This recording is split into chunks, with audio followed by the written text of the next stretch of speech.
Body-wise, perfect size brings you how to escape Diet City. You might think that Oprah and I could have nothing in common. After all, she's ebony, I'm ivory. She's famous, I'm infamous.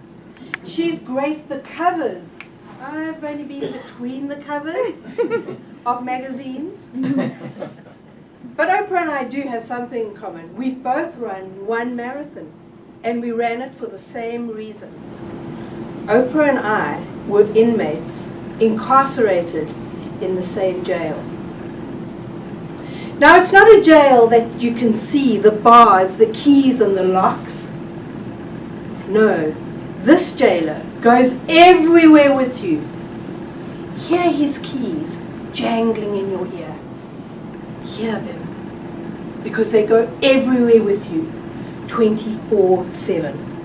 Mark Twain says, the worst kind of loneliness is not being comfortable with yourself.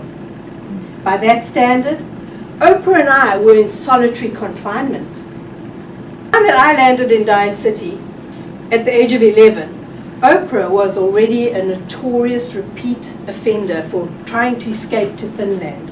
Her escape attempts were legendary. Come with me, and if you promise not to wake the food police, I'll take you on a tour. Look at the streets of Diet City. Now, there may be signs everywhere to thin land, but it's a confusing maze of dead ends. There's a hall of mirrors where your inner jailer encourages you to name, shame, and blame yourself the way that Oprah did when she called herself a fat cow.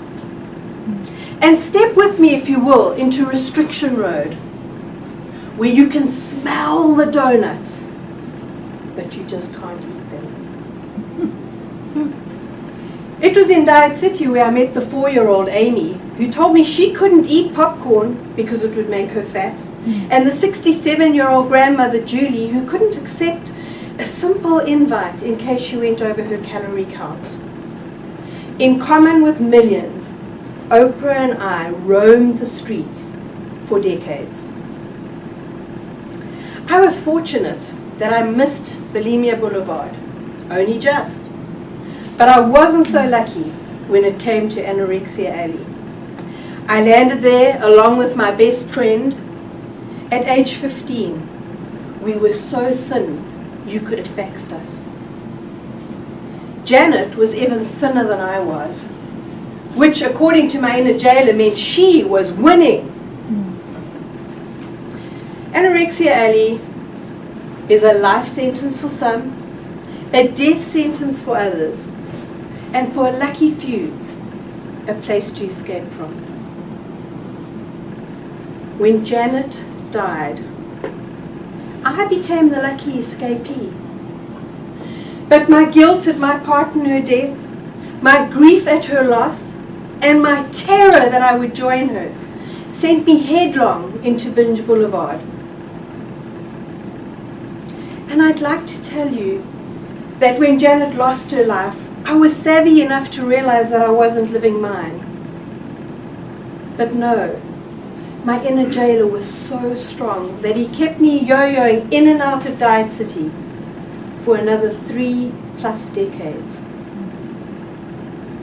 Until something my 101-year-old grandfather said finally reached in and rescued me. I walked past him one morning as he passed wind. Gramps, I was shocked. He didn't miss a beat. Better an empty house, dear, than a rotten tenant. He was right. I'd been renting out the precious real estate in my head to my jailer for far too long. We all have jailers that keep us preoccupied with our imperfections and our flaws, and keep us believing that happiness is somewhere other than where we are. It was time for me to evict mine, and it may be time for you to discard yours. I advertised for a new tenant. Up stepped my inner rebel. She was peeved that I had given up my power for over 30 years. She set me a challenge. She asked me to find a single holy text that dictated that my worth had anything to do with my shape, my size, what I earned or what I owned. And when I couldn't, she marched me down to that city dump. And we piled high thousands of dollars spent on diet paraphernalia and watched as it went up in flames and reduced to ashes. Ultimately, in common with Oprah, and in common with each and every one of you, I was the only person that could root out and evict my inner jailer. What outdated ideas do you need to discard, dump and burn? Who's the inner jailer that you need to evict? I ask you, what could a new tenant do for you?